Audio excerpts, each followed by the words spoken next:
Bonjour, pour cette semaine, je voudrais vous parler de trois questions économiques et politiques concernant les finances publiques françaises, deuxièmement, la dérive du chômage et la loi travail en France, troisièmement, la crise des banques italiennes. La dérive des finances publiques françaises tout d'abord. La Cour des comptes française vient de publier son audit des finances publiques. Cet audit révèle un trou de 9 milliards d'euros dans le budget de 2017 et de 18 milliards d'euros en 2018. C'est une alerte sur le risque d'un nouveau dérapage de nos comptes publics et sociaux dont le déficit atteindrait 3,2% du PIB en 2017 au lieu de 2,7% promis par le dernier gouvernement de Hollande et de Macron, ministre de l'économie. Et oui, déjà lui. Par rapport à la trajectoire des finances publiques imposée par la Commission européenne, c'est 9 milliards d'euros que le gouvernement d'Édouard Philippe devra trouver cette année pour remplir les engagements de la France auprès de l'Union européenne. L'Union européenne qui nous a déjà placés en procédure de déficit excessif. Avec le quinquennat Macron, préparez-vous à la politique d'austérité.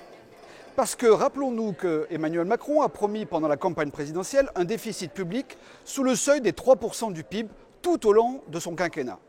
Et croyez-moi, cette promesse faite à l'Union européenne et à Merkel, celle-là, il la tiendra. D'ailleurs, les dernières déclarations du ministre de l'économie, Bruno Le Maire, confirment nos craintes. Je le cite, « Il faut que l'État, les collectivités locales, les dépenses sociales, chacun fasse un effort. » Effort, le mot magique pour vous faire accepter le coup de rabot national sur les dépenses publiques.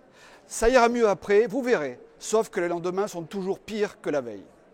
Le FN avait annoncé ce risque d'austérité budgétaire durant la campagne présidentielle, en votant pour un candidat de cette pseudo-élite ultralibérale au pouvoir depuis trop longtemps. Gouverner, c'est prévoir.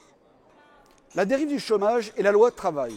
Toujours en France, cette semaine, nous venons d'apprendre que le nombre de demandeurs d'emploi était reparti à la hausse de 26 000 personnes sur un mois et de 46 600 sur 3 mois pour atteindre un chiffre réel de chômeurs effarant de 6,4 millions, toutes catégories confondues. Rien de surprenant, nous avions déjà dit que les mesures de replatage prises par le gouvernement précédent étaient électoralistes. Souvenez-vous, il s'agissait d'envoyer 500 000 chômeurs en formation pendant quelques mois pour faire baisser administrativement les chiffres du chômage. Faute de vraie relance de l'économie, ces gens reviennent sur le marché du travail sans trouver d'emploi stable. Et parallèlement, nos nouveaux dirigeants, En Marche, continuent d'accueillir toujours plus de migrants. Cette immigration de masse qui vient peser sur nos comptes publics et en plus faire concurrence à nos concitoyens sur notre marché du travail national.